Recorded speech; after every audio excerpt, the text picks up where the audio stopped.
Hari ketiga soal siasat LIM dengan SPRM.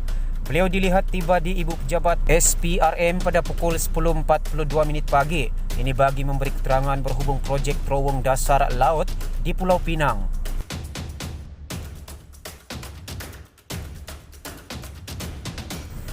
Bekas Menteri Kewangan Lim Guan Eng hari ini hadir buat kali ketiga di Ibu Pejabat Suruhanjaya Pencegahan Rasuah Malaysia SPRM di Putrajaya. Ketibaannya pada pukul 10.42 pagi ditemani peguamnya yang juga ahli Parlimen Jelutong, RSN Raya, bagi memberi keterangan berhubung projek terowong dasar laut yang dilaksanakan oleh Kerajaan Pulau Pinang. Kali pertama Lim hadir bagi membantu siasatan kes itu ialah pada Rabu lepas. Ketika itu beliau meninggalkan SPRM pada pukul 7.13 malam. Kira-kira 7 jam selepas dilihat memasuki Ibu Pejabat Suruhanjaya tersebut. Media sebelum ini melaporkan Ketua Menteri Pulau Pinang Chow Kon Yeow serta beberapa exco dan bekas exco kerajaan negeri turut diambil keterangan oleh SPRM berhubung siasatan projek bernilai kira-kira RM6.3 bilion itu. Ketua Pesuruhjaya SPRM Azam Baki sebelum ini dilaporkan berkata, siasatan adalah berkaitan pengubahan wang haram. Kes itu disiasat oleh SPRM sejak 2017. Projek berkenaan dirancang semasa Lim menjadi Ketua Menteri Pulau Pinang. Sumber dari Bernama. Kita beralih ke perkembangan berita yang berikutnya. Sekarang kita tahu apa dalam pikiran Dr. Mahathir tentang peralihan menurut Anwar. Anwar mendakwa Mahathir sedar sepenuhnya rancangan pemimpin bersatu untuk menarik diri daripada PH bagi membentuk kerajaan baru.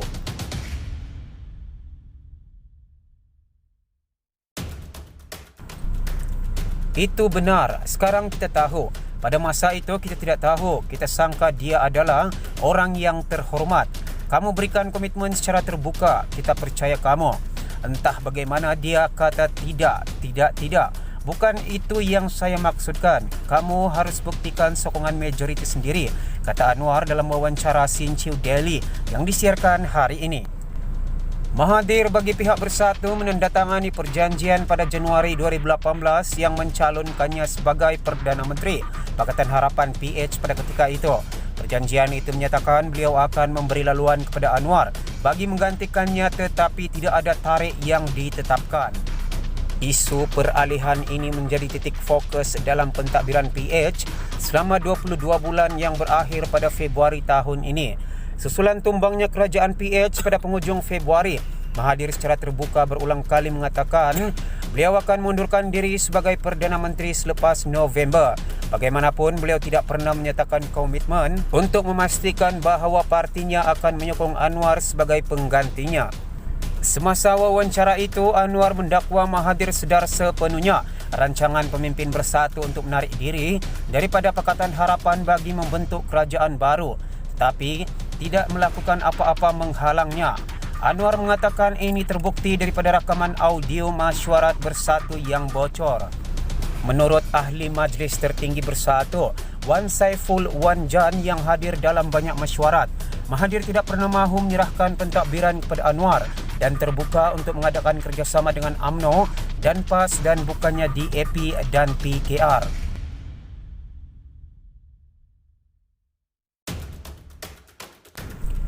Wan Saiful mendakwa Mahathir mengarahkan Hamzah Zainuddin untuk memulakan perbincangan dengan UMNO dan PAS pada tahun 2019 untuk menjalinkan kerjasama.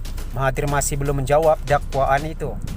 Anwar berkata walaupun sekarang telah mengetahui hasrat dan niat sebenar Mahathir, beliau masih terbuka untuk bekerjasama dengannya tetapi tidak akan menyokongnya sebagai Perdana Menteri lagi. Memaafkan adalah suatu yang mulia. Inilah yang pernah dikatakan oleh Confucius dan sesuai dengan ajaran Islam, kata Anwar.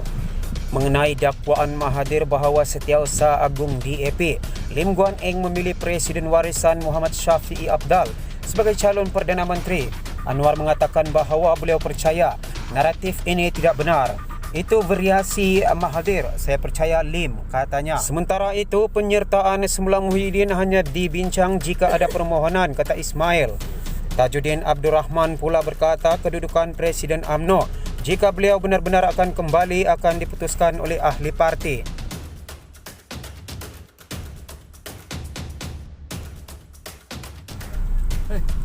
Penyertaan semula Perdana Menteri Muhyiddin Yassin ke dalam UMNO hanya akan dibincangkan jika ada permohonan secara rasmi, kata Naib Presiden UMNO Ismail Sabri Yaakob. Ismail berkata setakat ini pelawaan yang dibuat pada Presiden Bersatu itu lebih bersifat pribadi dan tidak mewakili parti. Jemputan itu daripada individu dalam parti, bebas bercakap tetapi tidak dibawa ke mesyuarat majlis tertinggi. Ada 2-3 orang pemimpin kita yang bercakap, kalau yang sudah keluar parti dan nak masuk balik, kita akan bawa ke mesyuarat MT. Itu pun berdasarkan permohonan. Kalau tak ada permohonan, maknanya hanya cakap-cakap sajalah, katanya ketika sidang media selepas melawat seorang veteran Angkatan Tentera Malaysia ATM di Wakaf Mek Zainab, Kota Baru hari ini. Beliau diminta mengulas pandangan beberapa pemimpin UMNO yang bersedia untuk menerima kembali Muhyiddin dalam parti itu dan diangkat sebagai calon Perdana Menteri Perikatan Nasional PN bagi pilihan raya umum ke-15 PRU15. Perkara itu antaranya disuarakan oleh Timbalan Presiden UMNO Muhammad Hassan yang menegaskan keputusan pemecatan Muhyiddin dari UMNO boleh diubah.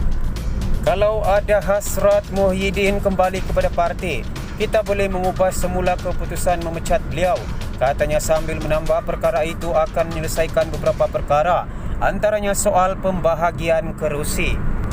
Dalam pada itu, anggota Majlis Tertinggi UMNO Tajuddin Abdul Rahman berkata, persoalan siapakah yang akan memimpin UMNO jika Muhyiddin benar-benar kembali kepada parti itu akan diputuskan oleh anggotanya.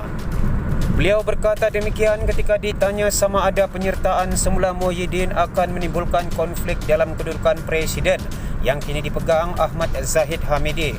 Soal ini, ahli UMNO yang tentukan, bukannya boleh ditentukan seorang dua. Kalau Muhyiddin yang akan dapat sokongan ahli, maka dia jadi presidenlah. Jadi sama ada presiden, timbalan presiden, hinggalah kepada ketua bahagian kekal. Semua bergantung kepada ahli dalam pemilihan, katanya kepada pemberita di Pulau Pinang hari ini. Mengulas pelawaan Muhammad Ahsan, Tajuddin turut mengalu-alukan bukan sahaja Muhyiddin, tetapi semua pemimpin yang sebelum ini keluar daripada UMNO. Mereka keluar UMNO setelah kejadian-kejadian sebelum ini, tetapi mereka tetap orang UMNO. Lebih baik kalau mereka boleh kembali dan meneruskan perjuangan UMNO seperti dulu, katanya lagi. Ketika menjadi timbalan Presiden UMNO dan timbalan Perdana Menteri pada 2016, Muhyiddin dipecat daripada parti dan kabinet kerana lantang bersuara dan mempersoalkan skandal 1MDB melibatkan Najib Razak yang pada ketika itu merupakan Presiden parti dan Perdana Menteri. Kedudukannya dalam parti dan kabinet kemudian digantikan oleh Ahmad Zahid Hamidi. Ramai tergelincir bila berkuasa, jelas Anwar. Presiden PKR mengingatkan ahli parti yang tergelincir daripada landasan parti itu supaya meninggalkan PKR.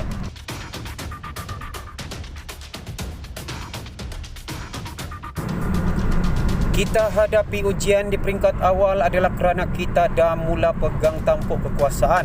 Bila diuji masa senang, ramai yang gagal. Bila susah, derita dalam keadaan susah. Tapi bila kita ada di tampuk kekuasaan, banyak kecuaian. Cara kita menilai hilang tergelincir dari landasan, katanya ketika berucap di konvensyen penerangan PKR di Ampang hari ini. Anggota Parlimen Port Dickson itu mengingatkan ahli parti yang tergelincir daripada landasan parti untuk meninggalkan parti. Sebaik tergelincir, kita bukan lagi dalam agenda keadilan. Sebab itu kalau orang nak keluar, silakan keluar, katanya. Anwar menjelaskan bahawa landasan parti tersebut adalah berkisar tentang keadilan. Kita tak boleh bicara soal ekonomi tanpa keadilan. Tak boleh bicara keadilan kalau kayakan anak pinak. Bila kita ada kuasa, bibit sama telah menimpa kita. Ini maknanya kita tak istiqamah, katanya.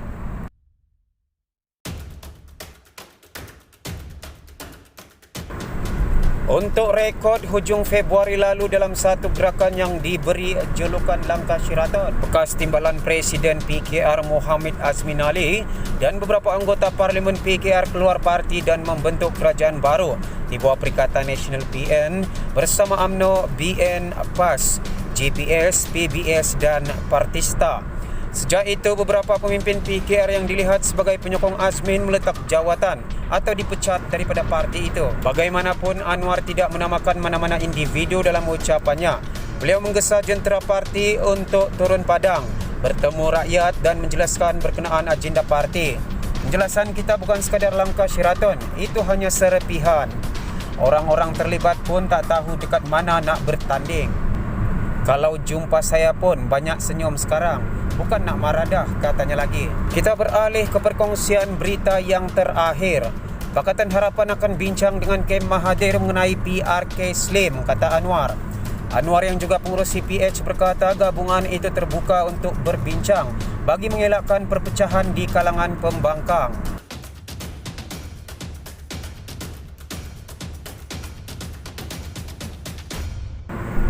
Pakatan Harapan PH akan berbincang dengan Kem Dr. Mahathir Mohamad yang dikenali secara tidak rasmi sebagai Bersatu Blackout berhubung calon pilihan raya kecil PRK Slim yang akan datang. Bercakap kepada pemberita di Ampang, Selangor hari ini, Presiden PKR yang juga pengurusi Pakatan Harapan PH, Anwar Ibrahim berkata, gabungan itu terbuka untuk berbincang bagi mengelakkan perpecahan di kalangan pembangkang. Tapi kita tak mahu bagi alasan kita ambil tindakan tanpa bertanding. Jadi kita berunding dulu dan pasukan jumpa dengan mereka. Kalau dia nak bertanding, kita kena bawa balik ke PH keputusan kita, katanya. Anwar berkata beliau menjangkakan pasukan PH yang melakukan perundingan akan menyerahkan laporan mereka pada Selasa depan. PRK Slim mendapat perhatian kerana ia akan menjadi pertandingan pertama melibatkan Perikatan Nasional dan PH yang tidak bertanding pada pilihan raya kecil Cini. Pendirian Anwar hari ini menunjukkan bahawa tuntutan PKR Perak untuk meletakkan calon pada PRK Slim masih belum muktamad.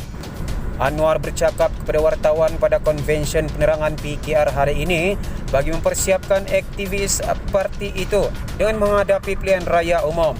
Beliau berkata parti itu bersiap sedia menghadapi pilihan raya mengejut dan mesyuarat serupa telah diadakan di cabang PKR Selangor dan Negeri Sembilan baru-baru ini. Walaupun kita memiliki mandat selama 3 tahun lagi, kita tidak ambil kesempatan, katanya.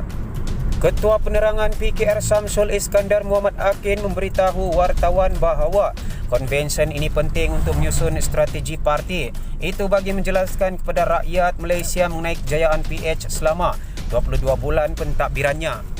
Kerajaan yang kita pimpin termasuk 22 bulan pemerintahan pasti ada sukses story untuk diterangkan.